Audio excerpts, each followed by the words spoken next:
Hello बच्चों, welcome आप सबका आज के नए चैप्टर में pair of linear equations in two variables. आज हम इसको थोड़ा रिवाइज करेंगे।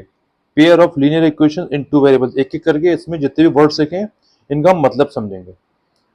जैसे इसमें लिखा है pair of linear equations in two variables. Two variables का मतलब क्या हुआ कि हम उन इक्वेशंस में डील करेंगे जिसमें दो वेरिएबल होंगे। वेरिएबल्स मतलब जैसे हमने एक्स, वाई, जेड ऐसे इक्वेशन हमने देखी है, तो हम ऐसी इक्वेशन देखेंगे कि जिसमें कितने वेरिएबल्स होंगे, दो वेरिएबल्स होंगे, एक्स या वाई होगा, वाई या जेड होगा, एक्स या जेड होगा।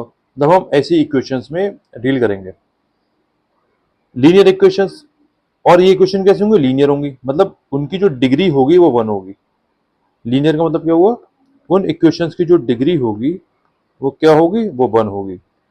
ठीक है, ना तो वो टू होगी ना थ्री होगी, मतलब हम क्वाड्रेटिक और क्यूबिक में डील नहीं करेंगे। और फिर आता है आपका पेयर। पेयर का मतलब क्या हुआ कि हम हमेशा दो इक्वेशंस में डील करेंगे, दो इक्वेशंस का पेयर होगा। ठीक है, दो इक्वेशंस का पेयर होगा जो कि लीनियर होंगी, और उनमें कितने वेरिएबल्स होंगे, दो वेरिएबल्स होंगे। एक बात याद रखिए कि जितने वेरिएबल्स होते हैं हमें उतनी ही इक्वेशंस चाहिए होती हैं उन उन वेरिएबल्स की वैल्यू निकालने के लिए। अगर वेरिएबल्स एक्स और वो दो वेरिएबल्स हैं तो हमें दो इक्वेशन चाहिए होंगी इनकी एग्जैक्ट वैल्यू निकालने के लिए, एक्स और वाई की। जितने वेरिएबल्स होंगे उतनी इक्वेशन चाहिए होंगी। अगर एक वेरिएबल है खाली तो सिर्फ एक इक्वेशन में काम बन जाता है। जैसे मान लीजिए ये एक इक्वेशन है, इसमें केवल एक वेरिएबल है, तो इसी इक्वेशन से एक्स की वैल्यू आराम से निकल के आ जाएगी। आ गई, वन आ गई। अब ऐसे ही बिल्कुल एक इक्वेशन है जिसमें दो वेरिएबल्स हैं, ये एक इक्वेशन है।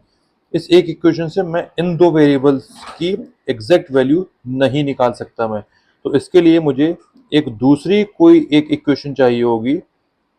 अब इन दोनों की मदद से मैं एक्स और वाई की वैल्यूज आसानी से मैं निकाल सकता हूं। Is that clear? चलिए आगे बढ़ते हैं। हमारा पहला जो इसमें टॉपिक है वो है graphical method of solution of pair of linear equations. इसमें हम बस ये पढ़ेंगे कि जो लीनियर इक्वेशंस होती हैं किसी ग्राफ पे, जो हम दो लीनियर इक्वेशन बनाते हैं, वो किस किस तरह की हो सकती हैं। वो तीन तरह की हो सकती हैं। पहला, inconsistent pair of linear equations. Pair कैसे, इनकंसिस्टेंट। इनकंसिस्टेंट मतलब वो लाइंस कैसी हैं, पैरेलल लाइंस हैं। उस ग्राफ पर, किसी भी ग्राफ पर वो लाइंस कैसी हैं, पैरेलल। जब वो पैरेलल हैं तो क्या वो कभी मीट करेंगी, वो कभी नहीं करेंगी, तो वो कभी भी हमको सॉल्यूशन नहीं देंगी। ये बात याद रखिएगा।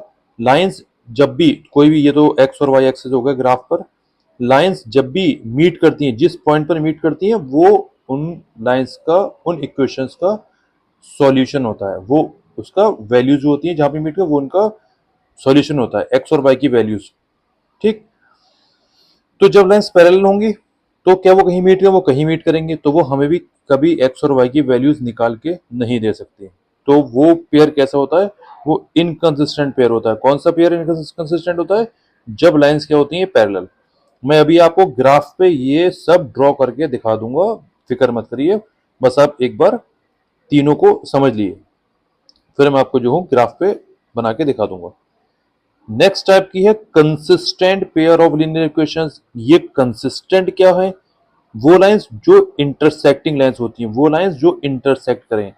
जैसे मैंने एक्स और वाई एक्सिस बना दिया, अब एक लाइन ये आई, दूसरी लाइन ये आई, इस पॉइंट पे ये दोनों इंटरसेक्ट कर रही हैं, तो मुझे एक सॉल्यूशन ये प्रोवाइड करेंगी। ठीक है, यहाँ पर एक्स और वाई की वैल्यू मैं ग्राफिकली निकाल सकता हूँ। यहाँ पे से एक्स, यहाँ से वाई देखूंगा और वैल्यू मेरी आसानी से निकल के आ जाएगी। ठीक है, ये consistent pair of linear equations जो लाइंस क्या करती हैं, इंटरसेक्ट करती हैं। ये सब मैंने एग्जांपल्स भी नीचे लिख रखे हैं। ठीक है, जैसे ये दोनों पेयर हैं, ये consistent pair of linear equations है, और ये जो ऊपर जो पेयर थे वो पैरेलल लाइंस के पेयर थे जो कि इनकंसिस्टेंट है, जो मुझे सॉल्यूशन नहीं देंगे। इसमें होगा हमारा नो सॉल्यूशन, इसमें मुझे एक भी सॉल्यूशन नहीं मिलेगा, इसमें मुझे एक सॉल्यूशन मिलेगा। ठीक है, एग्जैक्ट वन सॉल्यूशन मिलेगा। लास्ट है dependent pair of linear equations. ये क्या होते हैं, जब लाइंस कोइंसिडेंट होती हैं। जैसे कि मैंने एक्स और वाई एक्सिस पर एक लाइन मैंने प्लॉट करी, ये लाइन मैंने प्लॉट करी। अब जब दूसरी लाइन प्लॉट करी वो उसी के ऊपर आ गई, ठीक है, तो ये दो लाइंस क्या हो गई, को इंसिडेंट लाइंस है। तो इनका हर पॉइंट पे मुझे इस इक्वेशन के क्या मिलेंगे, बहुत सारे सोल्यूशन मिलेंगे, ठीक है, क्योंकि ये लाइन, दोनों लाइन तो हर जगह इंटरसेक्ट कर रही है, मतलब हर जगह मिल रही है, एक के ऊपर एक है।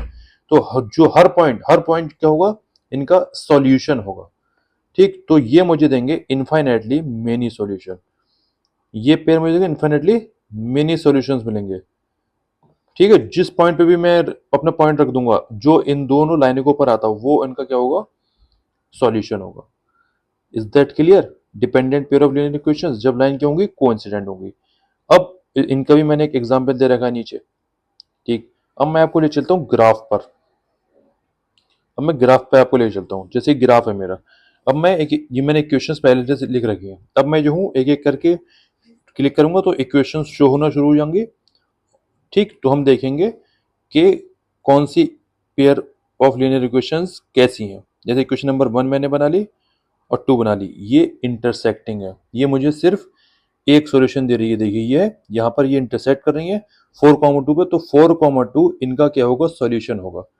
जो 4, एक्स की वैल्यू 4, वाई की वैल्यू 2 पुट करेंगे अगर आप दोनों इक्वेशंस में, तो ये पॉइंट्स दोनों इक्वेशंस को सेटिस्फाई करेंगे। सेटिस्फाई करने का मतलब क्या होता है कि एक्स और वाई की ये वैल्यू पुट करेंगे 4,2, तो L H S is equals to R H S हो जाएगा। ये सेटिस्फाई करना होता है। जैसे ये दो इक्वेशन मैंने x minus 2 y is equals to 0 और 3x plus 4y minus 20 is equals to 0 में अगर आप 4x की वैल्यू 4y की वैल्यू 2 पुट करेंगे तो दोनों की जो आंसर है वो 0, क्योंकि आर एच एस में 0 है ना, तो एल एच एस में जब वैल्यू पुट करेंगे तो आपका सॉल्व करके 0 आएगा। करके देख लीजिएगा, ठीक है। ये आपका इंटरसेक्टिंग लाइंस का एग्जाम्पल हो गया है। ओके, चलिए इसको मैं हटा देता हूं। अब मैं अगला पेयर सामने लाता हूं आपके, इक्वेशन नंबर 3, इक्वेशन नंबर 4। अब देखिए, आप देखिए ये दोनों इक्वेशंस एक के ऊपर एक आ रही हैं, ठीक है, ये दोनों एक के ऊपर एक आ रही हैं, तो इनके क्या होंगे, इनफाइनाइटली मेनी सॉल्यूशंस। ये कोइंसिडेंट लाइंस हैं, जिस पॉइंट पर भी आप रख देंगे वो क्या देगा, सॉल्यूशन देगा हमें, ठीक है। कोई भी पॉइंट ले लिए आप, कोई भी पॉइंट ले लिए इन लाइंस पर आप, सब सॉल्यूशन है, ठीक है। इनफाइनाइटली मेनी सॉल्यूशंस कैसी लाइंस है, कोइंसिडेंट लाइंस है। चलिए इनको हटा देते हैं। अब नेक्स्ट पेयर हम देखते हैं। अब देखिए ये लाइंस कैसे दिख रही हैं आपको, ये पैरेलल लाइंस हैं, ठीक है, पैरेलल लाइंस हैं। ये हमें एक भी सॉल्यूशन नहीं देंगे क्योंकि ये दोनों जो है क्या नहीं कर रही हैं, इंटरसेक्ट कहीं पर भी नहीं कर रही हैं। क्या बात समझ में आ रही है? ठीक है, ये हमारा किसका केस हो गया, पैरेलल लाइंस का केस हो गया, जो इनकंसिस्टेंट, ये इनकंसिस्टेंट का केस हो गया, ये डिपेंडेंट का केस हो गया और ये कंसिस्टेंट का केस हो गया, ठीक है। Is that clear? चलिए आज हम बस इस वीडियो में इतना ही सीखेंगे। अब नेक्स्ट वीडियो में मैं आपको बताऊंगा कि अगर आपको पेयर ऑफ लीनियर इक्वेशन दे रखा है तो आपको ग्राफ बनाने की बिल्कुल भी ज़रूरत नहीं है देखने के लिए कि ये जो पेयर ऑफ लीनियर इक्वेशंस हैं ये इनकंसिस्टेंट है, कंसिस्टेंट है या डिपेंडेंट है। ये कैसे हम निकालेंगे, इसके बाद हमारा एक तरीका है हमारे पास, वो मैं आपको नेक्स्ट वीडियो में सिखाऊंगा, ठीक।